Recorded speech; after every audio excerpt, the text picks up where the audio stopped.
Okay, this is the second video for this month's discussion of the Nicomachean Ethics, books 1 and 2 for our group, Luca Fitz. This has been a depressing week for me. When I was somewhere between 8 and 10 years old, I picked up a copy of the Nicomachean Ethics and began reading it. It was the first philosophical work that I had ever read, and I loved every bit of it. I found myself agreeing with Aristotle on just about every point, which, oddly enough, is, in hindsight, what made me so prone to Marxism when I was like 13 and 14. But now, after rereading the book several times, I just now realized that Aristotle was crazy. It's almost like going out with a girl for 10 years and then suddenly discovering they're a dude or something. So this looks to be a long video this week, as I'm deconstructing book 1 from the perspective of a distraught lover. You are all free to respond and try to save Aristotle in my eyes, or to tell me it took you this long to figure it out? So without further ado, book 1 of the Nicomachean Ethics by Aristotle. I'm just going to break it down chapter by chapter so it'll go by as fast as possible. And so you guys can kind of keep track of what I'm talking about if you've been reading and taking notes and stuff. So chapter 1 is easy. I talked about it last week a little bit, and is basically everything we do is directed towards happiness. Even the things we don't explicitly do for happiness are themselves means to the end of happiness. I don't go to work to be happy, I go to work to make money. I don't make money to be happy, but money definitely helps you achieve happiness. So that's kind of the train of thought here.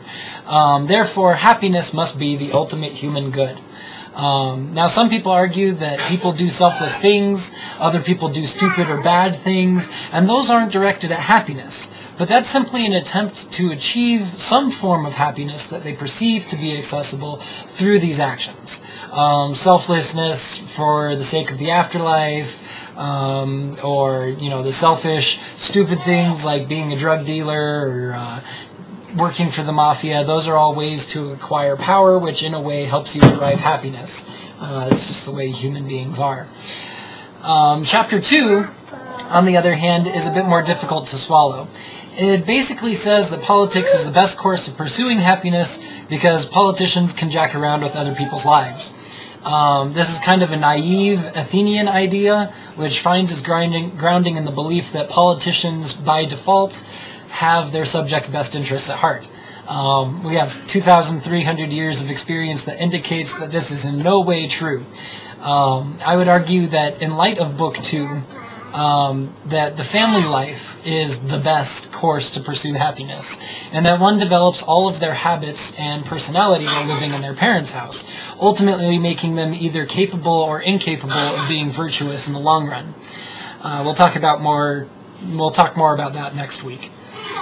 In chapter 3, Aristotle basically allows for limit cases. When he says, we're looking at the system as a generality, and so some specific cases are going to fall through the cracks. So if a student were to ask during a lecture, so what about when the Nazis come to your house and you have Jews in the basement, and do you turn them over, you always got to tell the truth, and all that silly stuff, he'd probably just pause and say, well, how often do Nazis come by your house?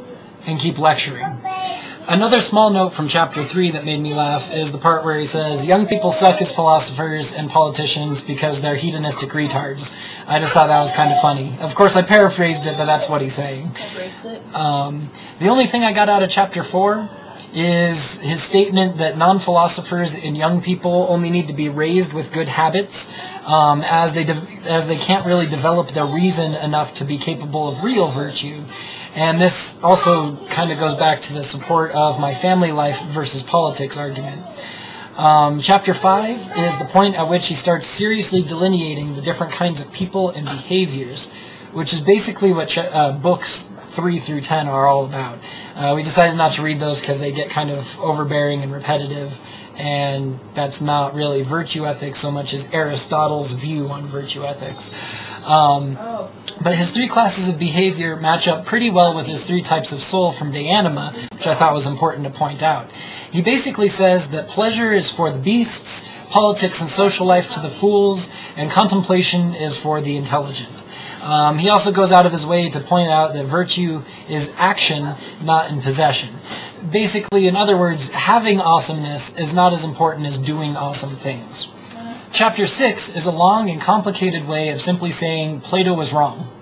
At the end of 1097b, he says that there are no Platonic forms of the good, and there's no universally applicable category of goods.